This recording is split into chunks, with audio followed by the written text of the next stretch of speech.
এই পর্যন্ত আমাদের এখানে আসার আগে আপনার এই ট্রিটমেন্ট বাবদ আপনি কেমন টাকা খরচ করছেন? 8-9 লাখ গেছে। 8-9 লাখ টাকা খরচ করছেন, সেটা কতদিনের মধ্যে? 2 বছরের মধ্যে মানে।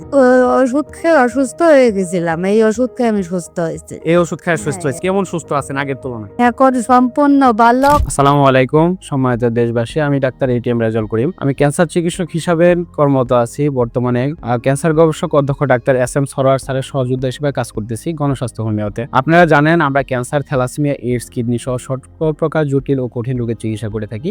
সেই সুবাদে আজকে এমন একজন পেশেন্টের সাথে আপনাদের পরিচয় করে দিব, যিনি আমাদের এখানে চিকিৎসা নিয়ে সম্পূর্ণরূপে সুস্থ আছে। বিগত সময়ে আমাদের কাছে যখন ট্রিটমেন্ট নিচ্ছিল খুব হতাশ ছিল যে উনি সুস্থ হবে কিনা বা ওনার রিপোর্টগুলো কেমন আসতে পারে। ট্রিটমেন্ট নেওয়ার পরে দেখা গেছিল উনি পুরোপুরি সম্পূর্ণভাবে সুস্থ আছে এবং কিছুদিন আগে ওনাকে নিয়ে আমরা একটা ভিডিও বার্তা আপনাদের কাছে পৌঁছেছিলাম, সেখানেও আপনারা দেখেছিলেন ভালো আছে। আপনারা ওনার সাথে যখন পরিচয় হবে আপনারা বুঝতে পারবেন যে আপনার নাম রেখা দেবনাথ। রেখা দেবনাথ। হ্যাঁ। গ্রামের বাড়ি কোথায়? যশোর কেশবপুর। যশোর কেশবপুর। কেশবের নামটা বল। গ্রামের নাম ও বেতিখোলা। বেতিখোলা।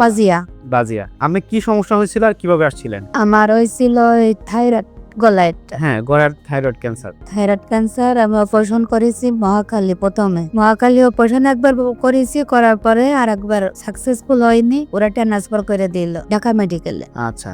ওখানে হয়নি, অনেকদিন আমি বড়ি খাইছি কেমো ক্যাপসুল, পরে তাই সুস্থ হয় না। পরে আমার ছেলে মোবাইলে আপনাদের এই ঠিকানা পাইছে। আচ্ছা, তাই আপনি সর্বপ্রথম যখন ট্রিটমেন্ট নিচ্ছিলেন তখন আমার শারীরিক কন্ডিশন গুলো কেমন ছিল? মানে দুর্বলতা?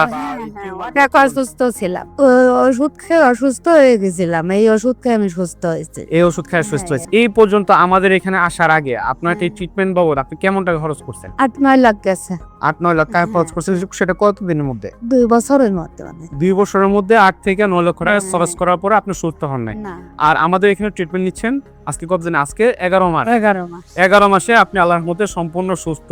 আপনার রিপোর্ট গুলো যদি আমি দেখি, আগের রিপোর্ট গুলা এবং পরবর্তী রিপোর্ট গুলা, সি যে টেস্ট গুলা করা আছে, ক্যান্সার মার্কার টেস্ট, আলহামদুলিল্লাহ একেবারে নরমাল। যদি দেখেন একেবারে নরমাল অবস্থায় আছে। সেই সাথে ওনার শারীরিক কন্ডিশনটা আপনি দেখতেছেন। তো আপনি ওষুধ খাওয়ার পাশাপাশি আপনাকে বলছিলাম থানকুনি পাতার রস, পাতার রস, আপেলের জুস, মালটার জুস, পেঁপের জুস, এগুলো খাইতে বলছিলাম। তো এখনো তো এগুলো কন্টিনিউ করতেছেন। তো শারীরিকভাবে সম্পূর্ণভাবে কিভাবে কিরকম আছেন একটু বিস্তারিত যদি বলতেন যে কেমন সুস্থ আছেন আগের তুলনায়? এখন সম্পূর্ণ ভালো। আপনারা সবাই আমাদের চেম্বার ভিজিট করবেন। গণস্বাস্থ্য হোমিওর পক্ষ থেকে আপনাদেরকে জানাচ্ছি আসসালামু আলাইকুম।